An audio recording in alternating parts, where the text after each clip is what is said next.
On the 10th day of Christmas, my true love gave to me 10 goblin slayers, 9 pissed off Vegetas, 8 enormous titans, 7 succulent sea bass, 6 super saiyans, 5 golden Friezas for some reason, 4 ReZero references, 3 seasons of Snafu, 2 co-hosts for the King of Anime podcast, and the anime Dragon Ball Z. 2019, this is the last of the decade, for obvious reasons, because then the following year would be the 2020s. This is of the 2010s. And these were the animes that I saw and I thoroughly enjoyed. Dragon Ball Super Broly. Oh my goodness. This is probably one of my favorite Dragon Ball movies ever. Like, everything about it was incredible, from just the fighting, just the different style of animation, the story that they actually made Broly a relatable character. He wasn't mad at Goku because he cried too much when he was a baby. No, they actually had a story that made sense, and Broly was, believe it or not, a sympathetic character that you could get behind, which is not something that you could say much, especially about the past one. Unfortunately, the thing that kind of dampers this movie is not the movie itself, but it's what happened with the voice actors. If you don't know by now, there's videos that you can find all over the internet basically about Vic Mignogna and the whole fallout that he had and whatnot, but basically, long story short, people were accusing him of things that were not true, and he got fired, and now he can't do the voice of Broly in any upcoming episodes if they make any more Dragon Ball Super. He's basically replaced, and he got canceled, and it makes me sad. And it sucks because I want to remember this movie for the movie that it is, which is a great movie. But then when you hear all the voice actors in there and you know that the people kind of hate each other, it kind of takes you out of it. But if you can get past that, you should be fine. I just kind of have a gripe with that because that was a crazy year where I followed that whole thing that was going on, and yeah. Ultimately, if you don't know what happened, like, Vic Mignogna sued for defamation of character, and then his whole case got thrown out, but that doesn't mean that he was guilty of anything. It just means they couldn't prove that they defamed him in any way, which I think is bullshit. But anyway, Vic Mignogna, I'm a fan of yours no matter what happens. That's all I'm saying. Check out Dragon Ball Super Broly. The Promised Neverland. This is a very unique one where basically, and you find this out in the first episode, so this is not really like a huge spoiler. There's a farm, and on these farm are a bunch of kids, and these kids get taken away, and it's like, oh, they're graduating, they're moving up to other things. One of the kids gets out and gets all sneaky and finds out that, oh, they're actually food to aliens. These kids are food to aliens. What the fudge? But yeah, it's very cool because the whole season is basically just them trying to escape this farm, and it's kind of like a cat and mouse game because you have the teacher that's supposed to be watching over them. She's a teacher, I guess, but she's more of a cattle wrangler. She's supposed to keep control of her cattle. It's crazy, it's great, twists and turns, suspense, and just all around a great show. Mob Psycho Season 2. This, I would say, is definitely more of the same, except you got more character growth from Mob. He went from being this weakling of a character to, like, he had more courage behind him. He got friends along the way, and all around he was just, like, he improved a whole lot.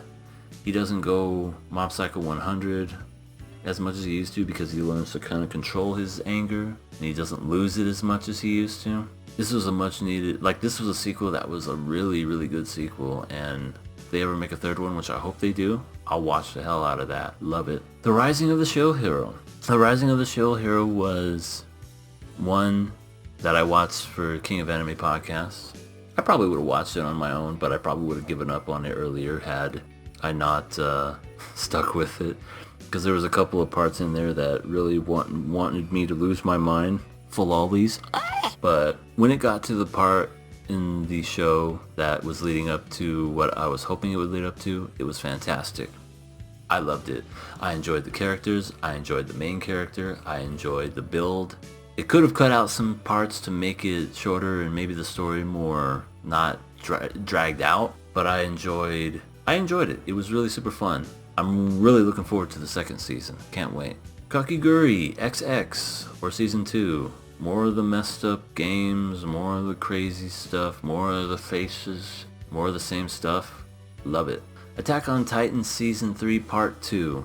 I noticed a trend when it came to certain movies. And it works for some movies, but not all. Harry Potter and the Deathly Hallows did this, where they did Part 1 and Part 2. Part 1 was to set up everything, and Part 2 was nothing but straight up action, and it needed to work that way. It's the same with Attack on Titan Season 3 Part 2. You had all of this story to get to, and then when you got to Part 2, you get this epic fight. This epic, just stand your ground and fight these titans and give your all, knowing that you're going to die, and keep fighting to your last breath. Oh my god, it gives me goosebumps just thinking about it. In this particular part of the season, you actually get to find out so many stories, like all of these plots and all of these keyholes that you're just like, what's going on? What are the answers? All the answers were told, and it was super spectacular. It was amazing. It was spectacular, and I am so looking forward to Attack on Titan Season 4, basically the final season. And it makes me sad to think that WIT is not going to be animating this anymore. But to be honest, it feels like they didn't want to animate this for the longest time. That's why it took them so long to do Season 2. But I'm looking forward to MAPPA. I think MAPPA is going to do the show justice, and it's going to be great. This one, to be honest, as much as I loved One Punch Man the first season, it made me upset knowing that Madhouse didn't want to animate Season 2. It made me mad when they decided to they went to a different animation studio, who, in my opinion, has a known track record for not being that good, and the animation definitely suffered in this season, that's for sure. The story was okay. We got introduced to like a new character who was kind of like, he wants to be a villain and he's super strong, and you kind of want to root for him at the end, which I was happy for. I was like, yeah, be a villain, which is weird. I never really do that. I kind of want them to go back to having, if they do a Season 3, which I'm pretty sure they will, I want them to be separate from this studio, or at least do better with the animation style, because that was kind of the more disappointing things about One Punch Man Season 2. Carol and Tuesday. This is yet another Shinichiro Watanabe show, where basically it's about these two girls, Carol and Tuesday, that want to make it on the scene of being musicians. There's a story about them making it the way they're doing it, and then you have one with Angela, where she wants to do it basically the whole, I don't know, like just being put on a pedestal kind of way through these record companies and be shot straight to the top without even having to work for it. It's very interesting. Great stuff. The one thing that drives me crazy is how they always keep saying, it was a miracle. It's like, oh my god, first episode. We understand that. You don't have to keep reminding us. Music is spectacular, as you would expect, and overall, can't complain. Vinland Saga.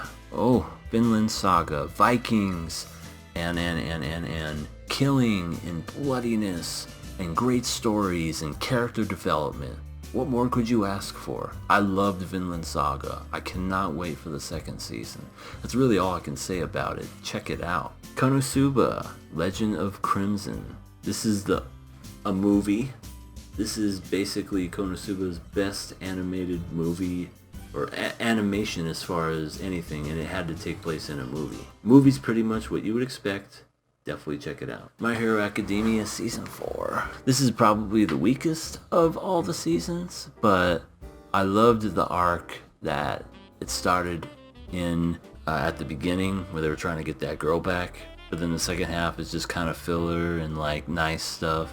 But at the very end, when you have Endeavor prove to why he was the #1 hero and has his fists raised high, oh, I cry. I literally cry when I saw that scene. Oh, it's so beautiful. Can't wait for season 5, coming next year. Food Wars 4th plate.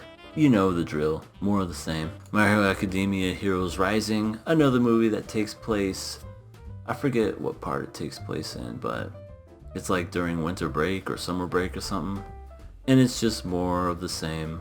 It's kind of like the other movie, The Two Heroes. But this one's, like I said, this one's pretty much most of the same. And that was my final review of the decade, 2019. If there are any animes that I missed that you think I should have watched for that year, let me know down below. And for the next one, it's not going to be specifically about a year, but it's going to be a surprise that may or may not be anime related. See you next time.